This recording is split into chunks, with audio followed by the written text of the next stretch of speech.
Hai, ketemu lagi di Nada dan Rasa Official dengan pembahasan materi yaitu teks anekdot bagian 2. Sebelum menyaksikan video teks anekdot bagian 2 ini, jangan lupa untuk menyaksikan teks anekdot bagian 1 terlebih dahulu ya.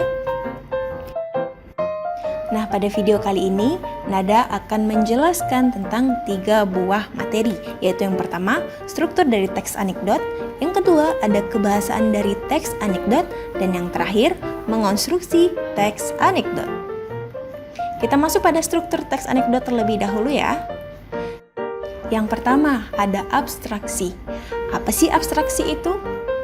Yaitu pada bagian ini terletak pada bagian awal paragraf, berisikan gambaran awal tentang isi dari teks anekdot. Kemudian ada struktur yang kedua, yaitu ada orientasi. Orientasi merupakan bagian yang berisi awal mula cerita, latar belakang terjadinya suatu peristiwa atau kejadian yang terjadi dialami pada teks. Jadi jika abstraksi terletak di bagian awal paragraf pertama, kemudian orientasi akan terletak pada bagian selanjutnya nih. Dia akan menjelaskan tentang latar belakang awal mengapa suatu permasalahan dalam teks tersebut bisa terjadi. Lanjut, struktur yang ketiga ada krisis.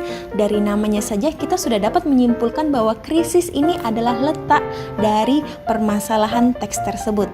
Untuk definisinya, bagian ini berisikan tentang pemunculan permasalahan yang terjadi di dalam teks anekdot. Pada bagian itulah adanya kekonyolan yang menggelitik dan mengandung tawa. Struktur yang keempat yaitu ada reaksi. Reaksi merupakan tanggapan atau respon atas krisis atau permasalahan yang dinyatakan sebelumnya. Reaksi yang dimaksud dapat berupa sikap mencela ataupun menertawakan. Struktur yang terakhir ada koda. Koda merupakan penutup atau kesimpulan sebagai pertanda berakhirnya cerita. Di dalamnya dapat berupa persetujuan, komentar, ataupun penjelasan atas maksud dari cerita yang dipaparkan sebelumnya. Nah, di sini akan Nada beri contoh masing-masing dari struktur teks anekdot. Yang pertama, ada bagian abstrak. Terdapat tulisan yang berwarna biru, terletak di paragraf pertama.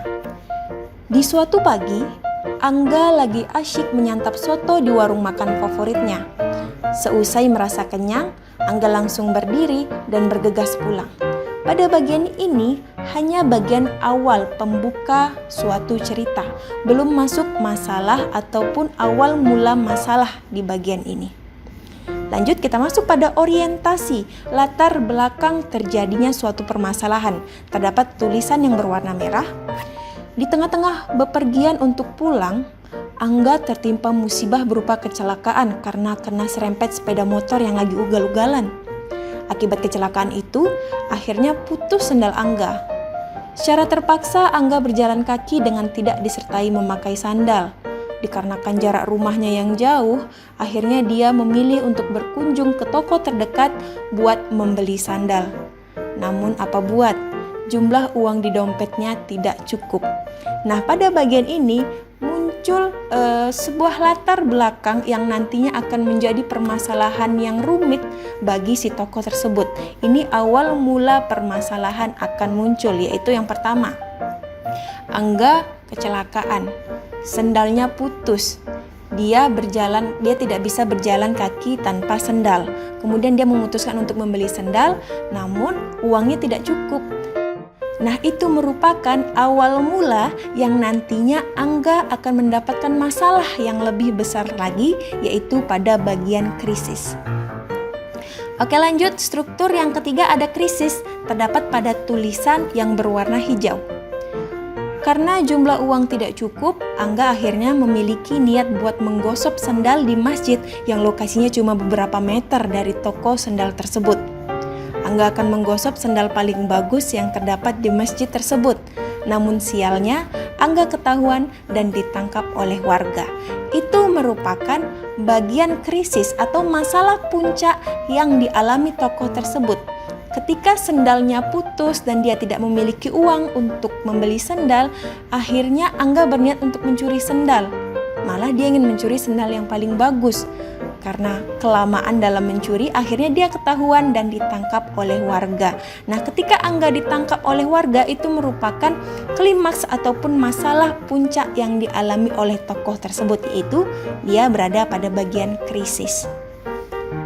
Lanjut, struktur yang keempat ada reaksi. Reaksi merupakan tanggapan yang diberikan baik itu dari lawan mainnya ataupun oleh tokoh itu sendiri. Terdapat pada tulisan berwarna ungu. Akhirnya tiba juga hari persidangan. Angga berada di kursi tersangka disertai muka yang tertunduk. Lalu hakim menjelaskan ke si Angga bahwa ia mencuri sendal. Maka dia merugikan seseorang dengan nilai Rp30.000 saja. Sementara para koruptor melakukan korupsi duit 2 miliar, maka ia sama saja merugikan 200 juta rakyat Indonesia. Nah, dari sini reaksi yang didapatkan oleh Angga yaitu adanya ketidakadilan dalam mendapatkan beban hukuman. Mengapa demikian? Angga hanya mencuri sebuah sandal.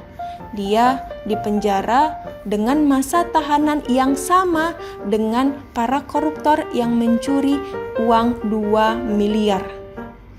Nah, itu merupakan bagian dari reaksi. Lanjut yang terakhir yaitu adalah koda. Koda merupakan simpulan akhir ataupun penutup cerita. Nah, jika dihitung-hitung, koruptor cuma bikin rugi Rp10 saja masing-masing orang. Sehingga kerugian karena aksi yang dikerjakan oleh Angga lebih besar dibandingkan aksi yang dikerjakan oleh koruptor. Itu merupakan bagian koda dari teks anekdot. Lanjut kita masuk pada kebahasaan dari teks anekdot. Di sini ada 6 buah kebahasaan, yaitu yang pertama ada kalimat yang menyatakan peristiwa masa lalu. Contohnya seperti menyatakan tanggal atau pada suatu hari, pada masa itu, pada suatu pagi, dan lain sebagainya. Itu menunjukkan bahwa peristiwa tersebut sudah pernah terjadi sebelumnya, lalu diceritakan kembali. Lanjut, adanya konjungsi yang menyatakan hubungan waktu. Hubungan waktu, contoh konjungsinya seperti setelah itu, awalnya, lalu, kemudian, dan lain sebagainya. Lanjut, ada kalimat perintah atau imperative sentence. Yang keempat, ada kalimat retoris, yaitu kalimat tanya yang tidak membutuhkan jawaban. Yang kelima, ada kata kerja aksi seperti menendang, memukul, memahat, dan lain sebagainya. Dan yang terakhir, ada penggunaan kalimat seru. Nah, lanjut ke tahap berikutnya, yaitu langkah-langkah dalam mengonstruksi sebuah teks anekdot. Di sini ada 5 buah langkah yang bisa kalian lakukan. Langkah yang pertama sudah pasti menentukan topik yang ingin kalian angkat di dalam teks anekdot kalian.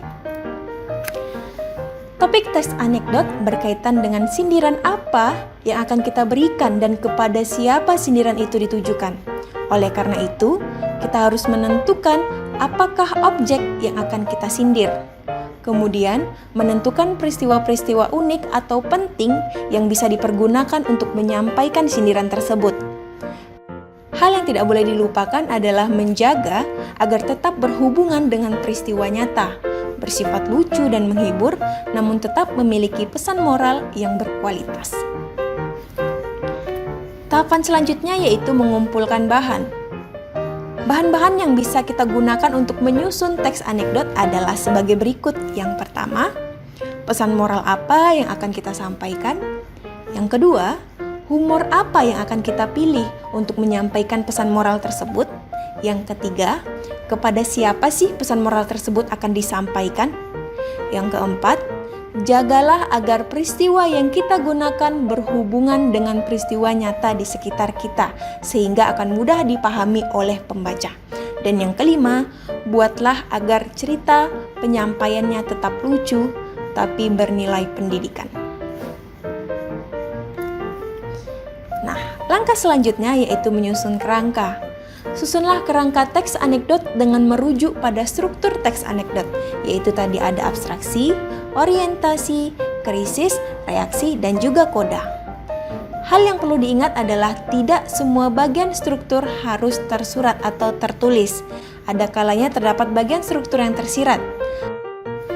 hasil dari menyimpulkan sebuah peristiwa, yaitu pada bagian koda. Lanjut, langkah berikutnya yaitu mengembangkan kerangka. Kembangkanlah kerangka teks yang telah berhasil Anda susun menjadi sebuah teks anekdot yang menarik, lucu, menyindir, dan mengandung pesan moral. Dan yang terakhir, menyunting kembali teks. Hal ini sangat-sangat diperlukan pada seorang penulis. Langkah terakhir dalam proses penulisan teks anekdot adalah menyunting teks tersebut. Penyuntingan teks tersebut bisa difokuskan ke dalam beberapa hal seperti kesesuaian isi dengan topik, kaidah, dan juga kebahasaan. Penyuntingan ini amat sangat diperlukan oleh seorang penulis agar mampu melahirkan sebuah karangan yang lebih baik lagi di kemudian hari. Oke, sekian video pembelajaran teks anekdot bagian 2 dari Nada dan Rasa Official. Jangan lupa untuk dukung terus channel YouTube ini dengan cara klik like, komen, subscribe, dan juga share kepada teman-temanmu semua agar mereka juga dapat menyaksikan video Nada dan Rasa Official. Sampai jumpa di video selanjutnya. Bye-bye!